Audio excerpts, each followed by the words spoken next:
Imana yabinkoreye we yabinkoreye we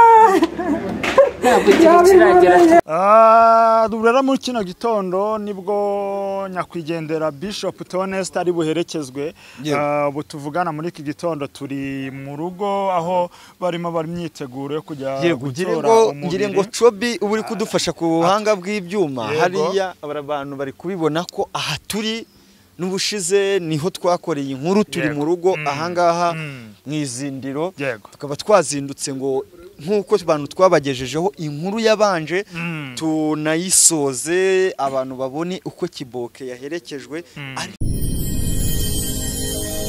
genda samuratsinze icyo ngukundiye uri umuntu mugabo urugendo rwiza kandi urugendo ruhire. Inzozi zibaye impamo miliyoni 2 gusa wagura ikibanza mu Rwanda miliyoni 25 wubakirwa inzu yuzuye ufite inzu cyangwa ubutaka ugurisha gana Marshal Real Estate nona. Yes, nkwifurije gukomeza kugira ibihe byiza, kugubwa neza, kugira amahoro y'Imana ufite aho uherereye hose, isaho y'imurimo yari yose ku gicamunsi uyegecamunsi kiza bitewe naho dukurikiye uherereye hose. Turagusuje ko subscribe ku Rugendo Online TV, Inside Rwanda Media ndetse na Give Hope TV. Imana igumugisha notayikwanyiza ngo ikandeho ubundi tujye tubana umunsi ku munsi. Ni Bobo ariko siningeye nyine ndi kumwe na Nyir'Urugendo, nyiri Inside Media, ariwe Kabaka, umugabo uvuga ntibishire, umugabo ufite amakuru adasanzwe. Ubona Kabaka Emi. Kabaka umeze ute? Shameze neza ariko ngomba gutangira ntuje kuko inkuru tuje gukora no munsi ni inkuru y'akababaro, ni inkuru twatangaje mu minsi ishize. Ndakeka hari ku itariki 19 nibwo twatangaje inkuru yabereye ahangaha mu mudugudu wa Mutware, umurenge wa Ndera, akagari ka Masoro.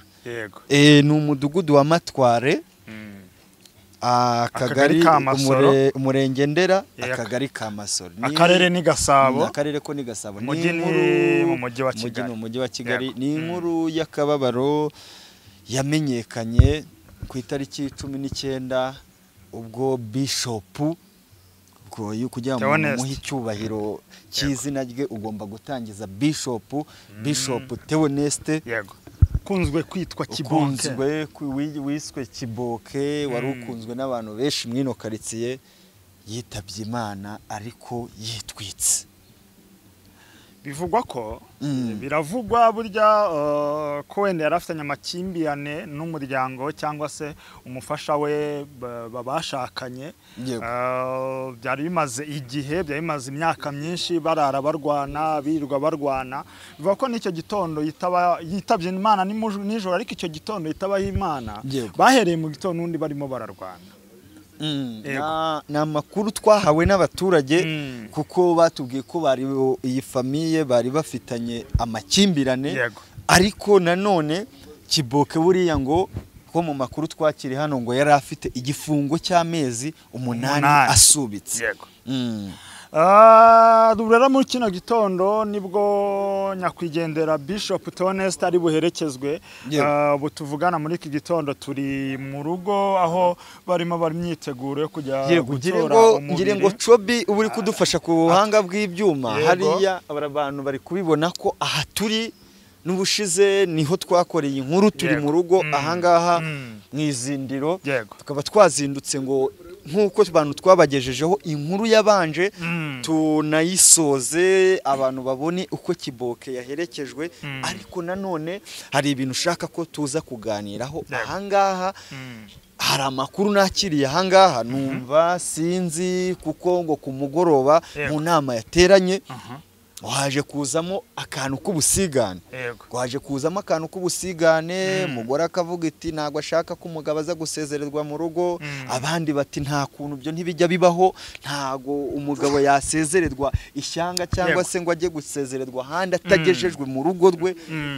Ni ibintu numvise ko bishobora kuba ari ibintu biremereye, ariko nyuma ngo aza kwemera.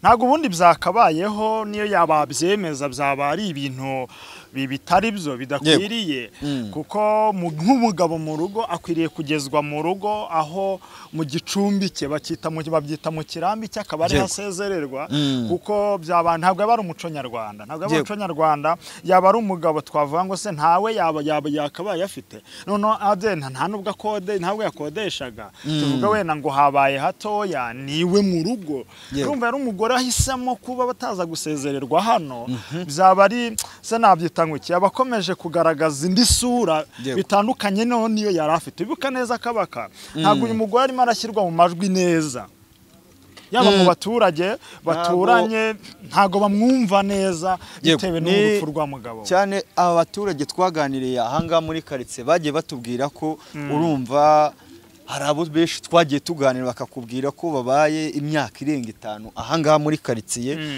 ariko bakakubwira ko ari abantu bari bamaze igihe bafitanye amakimbirane yego rero reka dutegereze turebe nimba ariko wenda tutaragera ku musozo ko ntago dukora inkuru ndende yari breaking yo kubagaragariza ko no dutangiye mu muhango wo kumuherekeza mu cyubahiro hari ikintu cyagiye kigaragaramo twibaza uyu mwanya nari bakiri busobanuke hano abaturage bo bavugaga ukuri bakavuga uburyo bari babanye n'umugabo ndetse n'uyu mugore ariko ugasanga abayobozi ni ibintu byumvikana kuko niba byarageze no mu mategeko bikageraho umuntu akatirwa urumva ni ibintu byagiye mu mategeko biragaragara ko n'ubundi bari bamaze igihe batabanye neza ariko mu nkuru twakoze wumvise bavuga ko ni wa munsi w'umuntu uba wageze kuko amakuru avuga ko Kiboke ngo yigeze no kuva mu rugo arigendera umugore ajya kumucyura arigendera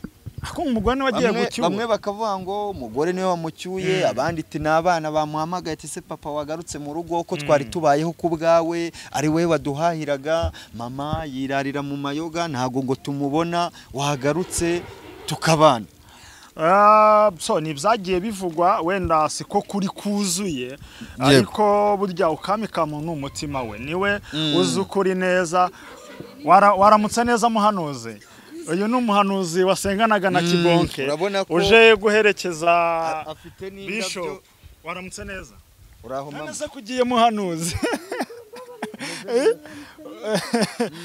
umva nkubazaho gatoya muhanuzi ira n'umuhanuzi w'Imana nawe wateranaga rimwe na rimwe na ba Kibonke waza kuvuga y'ubutumwa hana ko arimo arihuta cyane kugira ngo bajye mu organisation yo kuyuriwe buryo bajya gutora umubiri wa Kibonke bagire ngo Chobi aze kwa tubera ku buhanga bw'ibyuma tuze kugendana kuko tugiye kuva hangaha bagiye gufata umubiri za kudete zose tugomba kuzibahereza umunota ku munota buri kimwe cyose turakibereka gusa wenda ikibazo wenda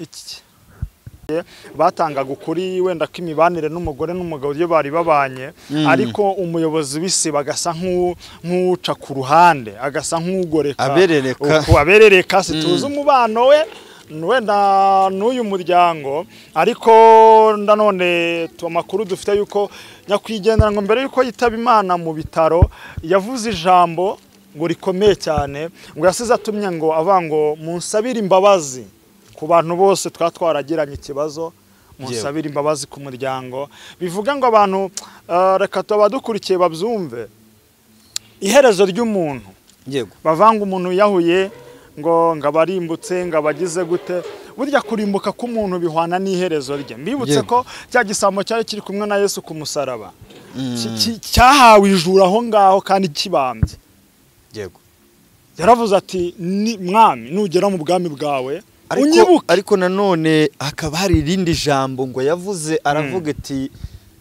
ubwo ngo ni amagambo yabwiye umuntu bari kumwe yamubwiye ko bazamufasha bakamubera hafi abana yego nawe wisabiye hafi abana aho bazamushyingurira bati muzankingure rusororo kandi muzamerekeze neza mu cyubahiro kuko nari umukozi w'Imana. Iyo ni amagambo ye yagiye avuga bwa nyuma, arimo arasaba imbabazi umuryango, arimo arasaba imbabazi abana, arimo arasaba imbabazi abaturage cyangwa abaturanyi cyangwa basenganye, avuga ati Imana imbabarire ndetse namwe mu mbabarire, kuko byo byumvikane ko mu igenda rye rya nyuma Imana itaratumye ko yitaba Imana ako kanya, yanamuhaye umwanya wo kwitekereza ari mu bitaro, ari mu buribwe bukomeye, ariko Imana imuha akanya ko kwitekereza no kwinira no gusaba imbabazi, kandi turizera ko yagize iherezo ryiza. Kibonke n'umuntu wavugwagaho neza, njye muzi muri za 2017 na 6 mwaranasenganye buriya kuko nawe bihitinze cyane cyitwa ubuhanuzi, nawe ngo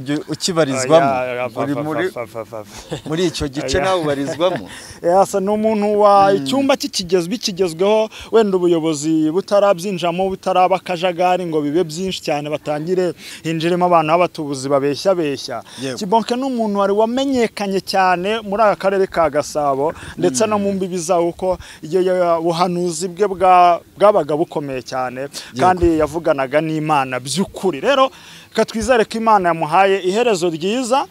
Yego, kuri wa munsi w'umuzuko tuzongera guhura, ahubwo twibaze kaba ngiyewe nawe n'abadukurikiye basigaye, dusigaranye ntego ki? Iherezo ryacu ni irihe? cyane umuntu yabwiye urupfu ngo nuza kuntora uzanteguza ati nzakubwira, birangije ngo mutuno bitwara mu mwana w'umushuti we, buke rutwara inshuti we, twitwara umuturanyi, buke ati nanjye nawe ndaje ngutware. Ati ko twavanye ko nteguza bigenze gute? Cyagiye ntwara wa wundi narakubwiraga, cyagiye ntwara wa mwana umutoye nakubwiraga. We nubwo na Bishop nawe yigendeye, reka tuvuge ngo Imana imuhiruko ridashari ko twe dusigaye. Yego, tumenye ko natwe turi ku murongo aho tugana. Yes, kadushimira abantu, dukomeze tubane. Yego, go ibikurikiraho baragenda babibona. Asante sana.